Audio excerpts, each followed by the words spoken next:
Hello and welcome to How to Login. In this video, I'm going to be teaching you how you can change the chat theme on Kik. So let's go ahead and start the video without wasting any more time. Open up the Kik Messenger app on your phone. After you do so, select a chat which you want to change the theme of. Then click on their profile.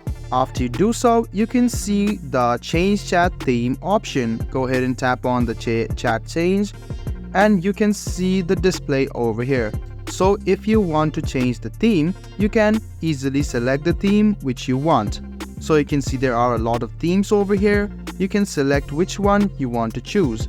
And you can see the set theme option. Go ahead and tap on set theme, wait for a while, and you can now see the total interface of the chat theme has been changed for a single person only. You can change this for multiple people and different chat themes will appear.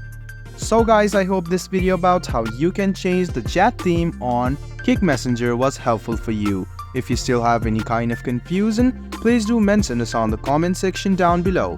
Like the video, subscribe to the channel and do hit the bell button for more. Hope to see you in the next video as well. Until then, goodbye, take care and make sure you enjoy.